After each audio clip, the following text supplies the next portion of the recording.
कहानी की शुरुआत होती है एक बेहद सुनसान और सन्नाटे में डूबे हुए जंगल से, जिसका खौफनाक मंजर देखते ही रूह कांप जाए। इस घने और खामोश जंगल के बिल्कुल बीचों बीच एक जीर्ण शीर्ण लकड़ी का केबिन खड़ा है, जो वक्त की मार से और भी ज्यादा रहस्यमयी लग रहा था। इस पुराने घर के अंदर कुल 3 ही लोग अपनी जिंदगी की सांसें गिन रहे हैं। इनमें एक माँ है जिसका नाम नॉर्मल है और उसके साथ उसके 2 मासूम बच्चे सैम और नोलन रहते हैं। इन तीनों का बाहरी दुनिया से अब कोई नाता नहीं बचा है। ये पूरी तरह से इंसानी आबादी से कटकर इस जहन्नुम में जीने को मजबूर हैं। दरअसल इसकी वजह यह है कि आज से कुछ साल पहले इस पूरी दुनिया पर एक बेहद भयानक शैतान ने तबाहकुन हमला कर दिया था। उस शैतान के कहर के बाद धरती पर बस बर्बादी बची थी और गिनती के कुछ ही लोग अपनी जान बचा पाए थे। साल बीत चुके हैं और यह दुनिया अब पहले जैसी नहीं रही। सब कुछ तबाह होकर राख हो चुका है। नॉर्मल का मानना है कि वो शैतान आज भी उनके घर के आसपास ही कहीं मंडराता रहता है और पल पल उन पर अपनी गिद्ध नजर रखता है। नॉर्मल बच्चों को बताती है कि शैतान बहुत चालाक है, वो कोई भी रूप ले सकता है और जिसे छू ले उसे ईविल बना देता है। पर अच्छी बात यह थी कि वो शैतान उनके घर या घर से जुड़े किसी भी इंसान को नुकसान नहीं पहुंचा सकता था। घर के अंदर वो सेफ थे, इसलिए बाहर जाते वक्त वो एक मजबूत रस्सी से बंधे रहते थे जो घर से जुड़ी होती थी। शैतान न तो रस्सी काट सकता था और न ही रस्सी से बंधे इंसान को हाथ लगा सकता था। पिछले कई सालों से ये लोग रोज रस्सी बांध कर जंगल जाते और शिकार करके गुजारा करते थे। नॉर्मल का मानना था कि शैतान हमेशा उन्हें घेरने की ताक में रहता है। हैरानी की बात ये थी कि बच्चों ने कभी उस शैतान को नहीं देखा था, इसलिए नॉर्मल ने उनकी सेफ्टी के लिए कुछ सख्त नियम बना रखे थे। नॉर्मल रोज शाम को खाना खाने से पहले बच्चों से वो सब नियम सुनती थी, ताकि अगर वो ना रहें तो बच्चे अकेले जिंदा रह सकें। वो उन्हें डरावनी कहानियां भी सुनाती थी, ताकि शैतान का डर उनके दिल में बैठ जाए और वो नियम ना तोड़ें। नॉर्मल ने बताया कि उनके डैडी को भी शैतान ने छू लिया था, इसलिए उसे मजबूर होकर उन्हें मारना पड़ा था। रात को सैम और नोलन सो जाते हैं, पर नॉर्मल को अजीब आवाजें आती हैं। बाहर जाकर वो देखती है कि शैतान घर के अंदर घुसने की कोशिश कर रहा है, पर घर के अंदर वो आ नहीं सकता था, इसलिए नॉर्मल नहीं घबराती। अगली सुबह तीनों फिर शिकार के लिए जंगल जाते हैं और भूख मिटाने के लिए कीड़े, सांप या मेंढक खाकर गुजारा करते हैं। सैम अपनी माँ की हर बात सच मानता था, पर नोलन को लगता था कि शैतान सिर्फ एक वहम है। नोलन ने कभी शैतान को नहीं देखा था, इसलिए वह देखना चाहता था कि वह असलियत में कैसा दिखता है। नोलन माँ से कहता था कि बाहर की दुनिया शायद अब ठीक हो चुकी है, हमें देखना चाहिए। पर नॉर्मल कहती थी कि यह शैतान की चाल है, ताकि वह बिना रस्सी के बाहर जाए और शैतान उसका शिकार कर ले। अगली सुबह शिकार के दौरान नोलन को एक ऊंचे पेड़ पर घोंसले में कुछ अंडे दिखते हैं। उन्हें उठाते वक्त एक अंडा जमीन पर गिर जाता है। नोलन की रस्सी छोटी होने की वजह से वह वहां तक नहीं पहुंच सकता था, इसलिए वह रस्सी खोलने ही वाला था कि सैम ने उसे रोक लिया। सैम गुस्से में कहता है कि रस्सी खुलते ही शैतान तुम्हें मार देगा, इसलिए घर चलो। वापस जाते वक्त गुस्से में नोलन ने जानबूझकर सैम की रस्सी पर पैर रख दिया, जिससे सैम का बैलेंस बिगड़ गया और वह फिसलकर नीचे गिर गया और झटके से उसकी रस्सी पूरी तरह खुल गई। नीचे गिरते ही सैम का पैर पेड़ के बीच फंस जाता है। नोलन की रस्सी छोटी होने की वजह से वह मदद नहीं कर पाता, इसलिए वह जोर जोर से सीटी बजाने लगता है। सीटी की आवाज सुनकर नॉर्मल घबरा कर भागती है, पर उसकी रस्सी भी वहां तक नहीं पहुंच पाती। अपने बच्चों को बचाने के लिए नॉर्मल अपनी रस्सी भी खोल देती है और दोनों को ऊपर खींच लेती है। तभी वहां एक डरावनी ओल्ड लेडी का रूप लेकर वो ईविल आ जाता है, पर शुक्र है कि नॉर्मल ने उनके पास आने से पहले ही तेजी दिखाते हुए तीनों को वापस रस्सी से बांध लिया था। शैतान सिर्फ नॉर्मल को दिख रहा था, बच्चों को नहीं। जैसे तैसे वो तीनों अपनी जान बचाकर केबिन में वापस आ जाते हैं। बच्चों की इस लापरवाही पर नॉर्मल आग बबूला हो गई और उन्हें खूब डांटा। वह उन्हें सजा के तौर पर घर के अंधेरे बेसमेंट में बंद कर देती थी, ताकि उनके दिल में शैतान का डर हमेशा जिंदा रहे और वो आगे ऐसी गलती ना करे। लेकिन रस्सी खुलने के बाद भी सैम के साथ कुछ नहीं हुआ था, इसलिए नोलन का यह यकीन पक्का हो गया कि बाहर कोई शैतान नहीं है। एक दिन नोलन ने सैम से पूछा कि क्या उस दिन उसे कुछ अजीब लगा था। सैम को कुछ याद नहीं था, पर नोलन ने कहा कि वहाँ बिल्कुल कुछ नहीं हुआ था और कोई शैतान नहीं आया था। नोलन कहता है कि इसका साफ मतलब है कि माँ एक वहम में जी रही है और बाहर कोई शैतान नहीं है। पर सैम अपनी माँ की बातों पर पूरा यकीन रखता था, इसलिए वह नोलन की बात अनसुनी कर देता है। एक दिन जब नोलन और नॉर्मल ग्रीन हाउस में सब्जियां उगा रहे थे, तब नोलन की निगाह नॉर्मल की कमर पर एक अजीब सांप के टैटू पर पड़ती है। पूछने पर नॉर्मल बताती है कि वो शैतान उसे अक्सर सांप के रूप में दिखता है, इसलिए उसने ये टैटू बनवाया है।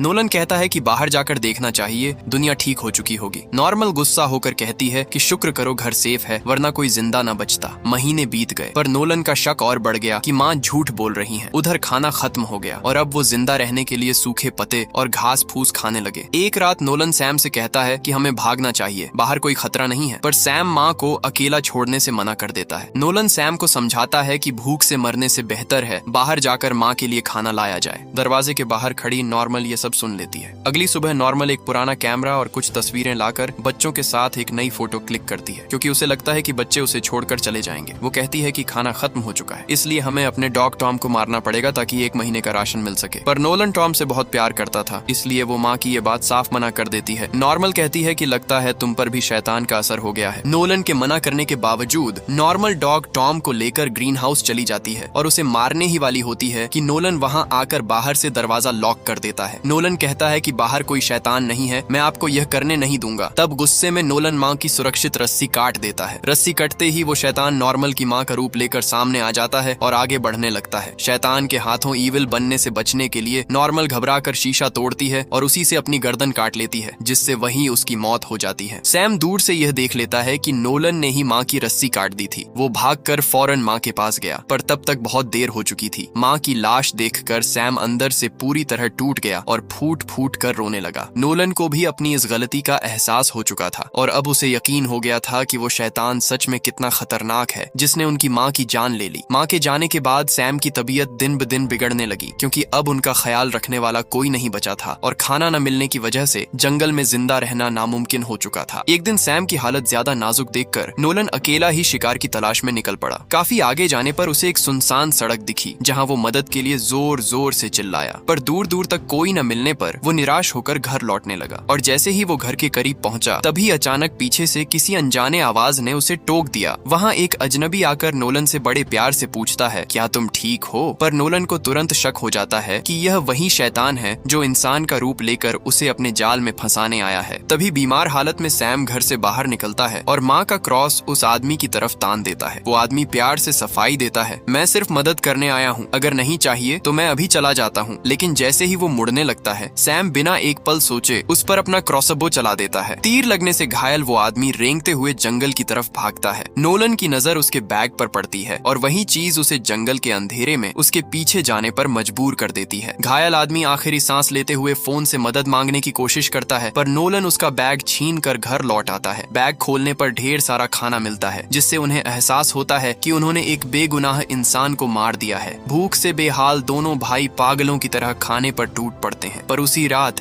जंगल से एक बच्ची के रोने की आवाज आती है। वो उसी मारे गए आदमी की बेटी थी जो अपने पापा को ढूंढते हुए वहां आई थी। सैम का दिल पिघल जाता है और वो उस बच्ची को सच बता देता है कि गलती से उसी ने उसके पापा पर तीर चला दिया था। यह खौफनाक सच सुनते ही वो डर कर वहां से भाग निकलती है। सैम उसके पीछे भागता है, पर अंधेरे जंगल में अचानक वो अकेला रह जाता है और वहीं ईविल साया उसे घेर लेता है। उधर घबराया हुआ नोलन जब सैम को तलाशने निकलता है तो उसे शक होता है कि शैतान ने सैम को पूरी तरह अपने कंट्रोल में कर लिया है। सैम के न मिलने पर नोलन निराश होकर घर लौट आता है। घर के पास उसे गुमसुम बैठा हुआ सैम मिलता है, जो अचानक ही नोलन पर जानलेवा हमला करके पूरे घर में आग लगा देता है। नोलन को अंदर कैद करके घर आग की लपटों में जलने लगता है, पर नोलन भागकर बेसमेंट में छिप जाता है। पूरा घर खाक हो जाता है और आखिरकार वहां रेस्क्यू टीम आ पहुंचती है, जहां बेसमेंट में छुपने की वजह से नोलन की जान बच जाती है। कहानी के आखिर में एक बड़ा ट्विस्ट सामने आता है। नोलन जो कह रहा था वो बिल्कुल सच था। बाहर कोई तबाही नहीं थी, दुनिया बिल्कुल नॉर्मल थी। असल में उनकी माँ को एक मानसिक बीमारी थी, जिसकी वजह से उन्होंने इन बच्चों को इतने सालों तक इस जंगल में कैद करके रखा था। लेकिन तभी स्क्रीन पर वही पुराना कैमरा दिखता है और उसकी एक तस्वीर सब कुछ बदल देती है। उस पिक्चर में सैम के कंधे पर उस खौफनाक शैतान का हाथ रखा हुआ नजर आता है। मतलब वो ईविल सच में एग्जिस्ट करता था। असल में वो शैतान सिर्फ उनकी फैमिली के पीछे पड़ा था, इसलिए माँ ने उन्हें दुनिया से दूर रखा था ताकि वो बाहर जाकर पूरी दुनिया को तबाह न कर सके। पर अब सैम के जरिए